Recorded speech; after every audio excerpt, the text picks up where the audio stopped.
Welcome back, guys. Just a quick update. If you remember on our last video, I broke my rear sway bar, and I'll just put a quick clip of that up now.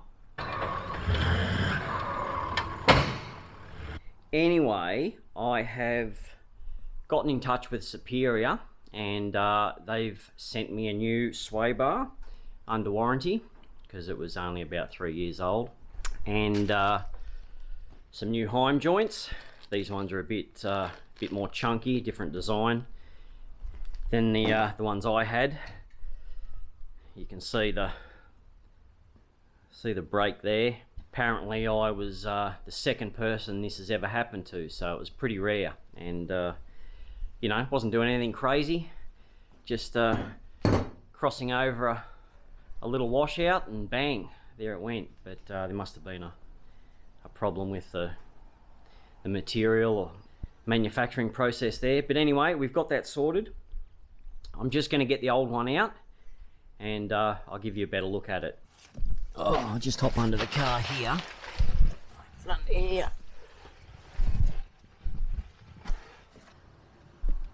Just there, yeah, it broke.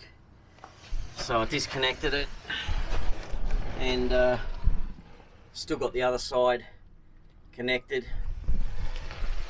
That didn't seem to affect you know, the handling for the rest of the day. But now I've got time to swap it out, so that's what I'm going to do now.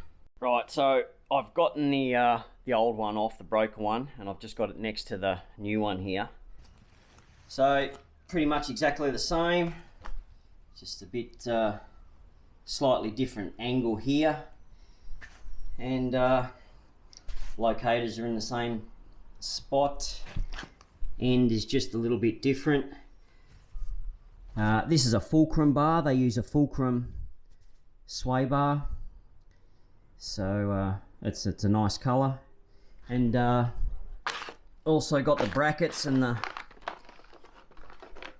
the rubber inserts to go with it, so that's nice. So I guess it's a complete kit. So I'll just swap over the Heim joints, and we'll get that installed.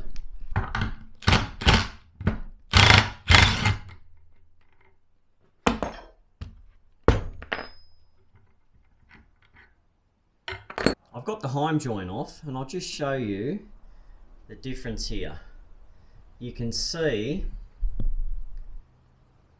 this one has a lot more meat around the outer edge, I guess you'd say. Just looks a lot stronger. Same thickness, just a slightly different design, a little bit stronger by the looks of it, a bit tighter.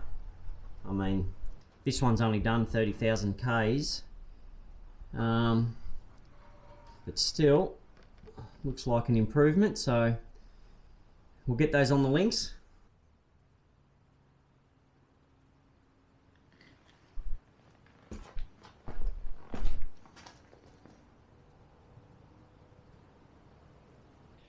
I don't know if there's a knack to this, but I can't seem to get that in. I've worked out, I think I've got to take one of the tyres off to get enough room. So that's what I'm going to do. I'm not sure if I'm doing it the right way. Let me know if I'm not. But it just seems a bit too tight. I just can't seem to get it over the drive shaft and miss the lower control arms here. So that's what I'm going to do. I'm going to take one wheel off, and then I should have enough room to get it into position. Well, there we go, installed.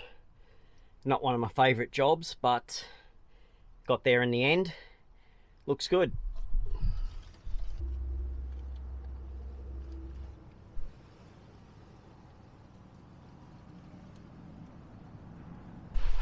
Rightio guys, I'm going to wrap that up there.